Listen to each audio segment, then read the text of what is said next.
Oui, je voudrais d'abord rendre grâce à Dieu qui nous a permis d'être là aujourd'hui. Effectivement, pour procéder à l'ouverture officielle du poste de santé de Diamalaye au Malika. Je voudrais me réjouir de la présence de l'ensemble des acteurs.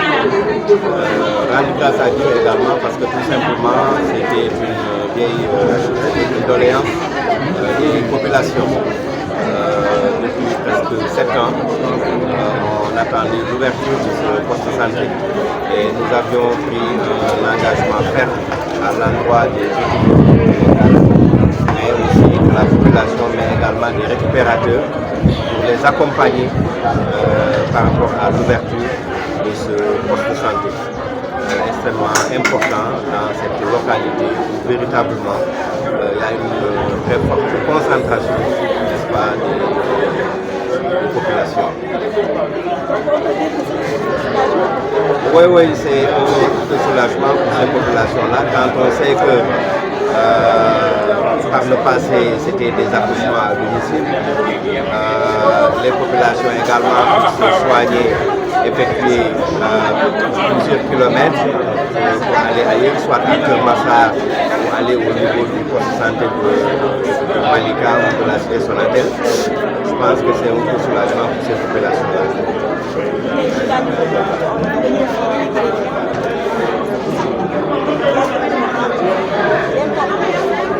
sant yàlla bi ñu mayee ñu ñëw fekkee li nga xamante ne bii mooy ouverture wala inauguration poste de santé kon ñu ko daan xaar ay ati waaye satisfaction morale lañ ci am défi la ñu lancé woon sunu bopp défi la ñu lancé woon également la collectivité territoriale ndax bi ñu fi affecté ñu fekk ci dossier bi dañu taxawoon temm ne danañ ci waslu àq danañ ci taxaw def lépp loo xamante ne bii en tout cas mooy suñu capacité suñu compétence pour defee poste de santé bi loolu nag am na tey donc dama naan satisfaction te itam dana soulager population locale yi fi nekkee ci gox bi ndax bu ko lëwu leen ne jigéen ñi bu daan matu lu ci bari dañ ko daan defee seeni kër wala ñuy jógee fu sori en tout cas di dem ci yeneen poste de santé yi wala dem fii ba Kër Massar wala centre de santé bu Kër Massar da doon metti ci jigéen ñooñu bu faju itam c'était la même chose donc mën naa ne tey moom alhamdulilah sant yàlla di féliciter aussi monsieur le maire ci li nga xamante ni bii jot na koo def ci engagement bi ba indi courant ndox ak médicament aussi médecin chef loolu aussi dañ leen ci jaajëfal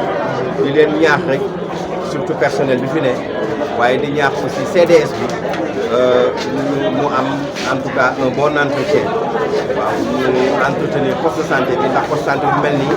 ñu def fi lu toll ni 94 wala 95 millions du loo xamante ni bii lu tuuti la waaw mu am ñaari logement ak benn infirmerie ak benn maternité donc nekk na loo xamante ni bii lu mucc ayib la donc di leen ñaar gën a en tout cas jël soin ci li nga xamante ni bii mooy poste de santé. Un sentiment de large satisfaction. Je peux dire qu'on a fait un marathon. Malgré tout, on est arrivé dans les délais. Le quartier de Diamalaye et environ manquait de tout, surtout de l'essentiel, sur le plan sanitaire et éducationnel. Aujourd'hui, on fête l'ouverture du poste de santé. Un poste de santé de dernière génération. Avec, comme l'a dit le sous-préfet, une infirmerie, une maternité, des logements, des chefs de service. Et donc, comme le disait l'autre, on est allé de loin. La gestation a été longue, pénible, mais le bébé est né. Et tout le monde est satisfait. On ne mesure la valeur d'un maire que par les infrastructures, les équipements qu'on installe dans sa cour. On a un poste de santé et on a une école primaire des dernières générations. Dans tous les cas, je remercie profondément et sincèrement les récupérateurs qui nous ont permis d'avoir le terrain. Parce qu'on a perdu un équipement équivalent, faute de place de poursuite. Donc encore une fois, je remercie l'État et à travers l'État, son représentant, le sous-préfet. Pendant les périodes de grande difficulté, il a été un intermédiaire, un intercesseur, de sorte que maintenant les récupérateurs de la mairie fument le calumet de la paix et dans la satisfaction des populations et des populations environnementales. Vous venez de le dire, l'attaque a été longue, mais alhamdoulilah, pourrez-vous revenir sur le bilan? Voilà, c'est un bilan d'État. Le premier bilan, c'est que nos vœux ont été exaucés. On a un poste de santé. L'étape suivante, c'est la gestion et on attend les performances quand le poste aura commencé.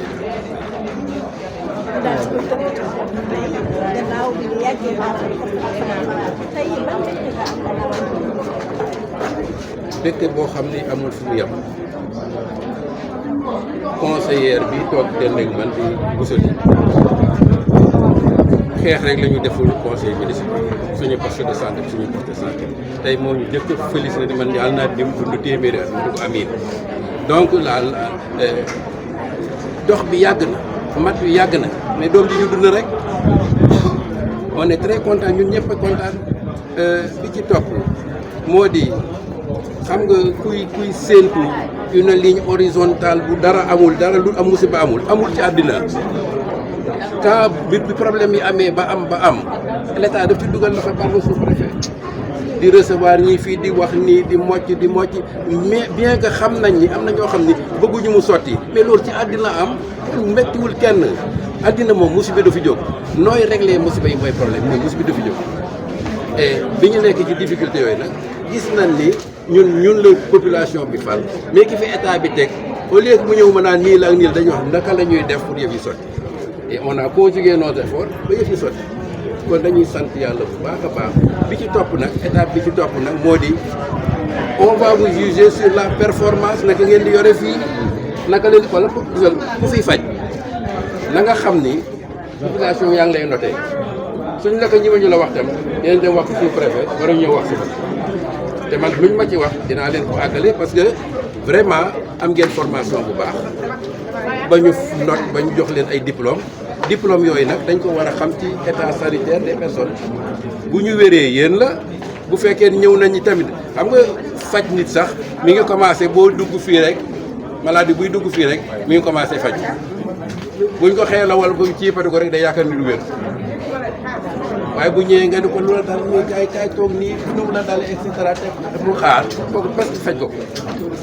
te loolu la ñuy séntu ci parce que c'est pas la compétence technique seulement il y a aussi naka la ñuy recevoir man def bu leen def loolu nag ci kii bi ci télé bi man dem naa France di faju sama bët infirmière yi damaa defoon dañ maa ndam ndax niñ ma recevoir dañ ma teg ca kaw ma ne waaye ñii noobuñu ma nekk te ñoom dañ leen wax ni nit bu ñëwee nii lañ koy jàppe nii lañ koy jàppe nii dalal xelam kon daal maa ngi sant ñëpp di sant conseil yi sama adjoint yi sant tamit équipe bi parce que nee naa leen yore maire yi du poste bu diis yore maire yi mooy wut ay partenaires man lii mënuma ko man dong xaalis bi wut 95 millions yi su taxawoon xaw ma fu ma ko def du dem biñ ko defee ba pare liñ ma laaj defar courant bi defar ndox bi su ma amuloon partenaire du dem donc dañoo war a waxtaan ci suñu biir toujours seet problème bi bu wax ni tey mu dee de problème bu ngand la déedéet buñ ko tegee ci table rek on le dit.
Tous les moyens ne peuvent pas être possibles, mais comme on a l'habitude de se débrouiller avec les moyens du bord, on peut démarrer avec les peu qu'on a, parce qu'il faut démarrer d'abord les ressources disponibles, il faut chercher des ressources, chercher des partenaires, chercher des gens qui peuvent nous aider. Donc on démarre avec ce qu'on nous propose et après les ressources disponibles. Vous avez tu peux dénoncer. Vous avez des trucs de dénoncer l'insécurité. L'insécurité, c'est le point qui est le plus important parce que nous sommes des femmes. Nous sommes des femmes, les personnels sont des femmes, la maîtresse à charge c'est une femme, nous sommes tous des femmes et nous sommes tous exposés. Parce que même les personnes qui n'ont pas d'enfants, nous sommes tous des femmes. Je lance un petit peu, je lance un appel solennel pour les autorités, pour nous aider, pour nous assister, parce que vraiment la zone est un peu exposée, pour ne pas dire très exposée. Vraiment, je mise beaucoup sur la sécurité et je fais un appel aussi pour les autorités, la municipalité, le préfet, le commissaire,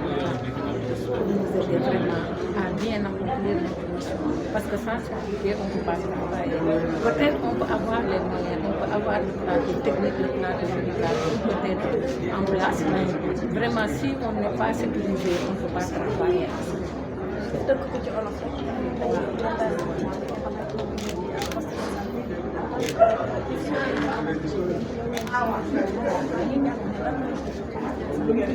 Principalement dimbali askan wi parce que business dafa jamono peut-être dëkkuma fi mais yëpp xam nañ ne métti na si ñoom ñuy dem vraiment métti na trop dañuy am à domicile vraiment di ñëw ba fee ji day métti vraiment enclavé na léegi nag ñoo bokkoon pour dimbali askan wi man sama rôle déjà mooy coordonner en ce qui concerne bu fekkee ne service bi la sage-femme bi maternité bi infirmerie bi yëpp sama responsabilité la man maa war a indi loo xamante ni population bi di leen mettre ko yëpp dina fay te incha allah rabbi fas nañu nécessité te am nañ ñu ngi ci jàppale bu baax a baax CDS bi aussi pare nañ pour accompagner monsieur le maire moom ñëpp ñu ngi est-ce que tey mën nañu wax ne lépp yemb ngir patient yi. waaw lépp yemb xam naa bu gaaw parce que aussi pour un début lépp lu mën a yemb mais comme yàgg nañ ci santé yàgg nañ liggéey li ñu jot a am tous ñu incha allah dinañ ci def li ci war ba leneen fekk aussi di lancer tamit ak ñëpp ñoo xamante ni ñoom volonté na pour ñu si poste bi parce que poste bi doo ko mais ak li ñu am pour néew daal ba satisfaire ñi nga xam ne ñoo nekk si poste bi suñu yéene la te incha allah fas Côté sécurité santé yaa ngi aussi. waa sécurité bi moom point bu ma intéressé la parce que bi ñu ko waxee santé personnel bi yëpp gis nga benn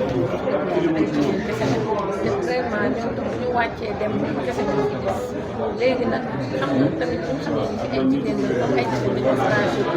pour ñu atteindre leen day xaw a yomb daal man sécurité vraiment te dañoo war a def un service continu léegi service continu mooy 24 heures sur 24 loolu suñ ko bëggee il faut que ñu ay gardien ñu ñuy sécuriser parce que tamit sécurité day bokk si liggéey bi ñoom parce que sa xel day dal mais soo bëggee nga consulter ba pare sa xel ñu si peut-être mën nañ la def ci mën na def yow concentration bu war si yow sax day manqué te vraiment tamit lancé appel boo xam ne vraiment ci la daal man dama ci insister sécurité bi vraiment su ma sañoon ñu renforcer ñu et nii comme ça ñun suñu liggéey dinañ chercher ci mu war parce que on a des contrats là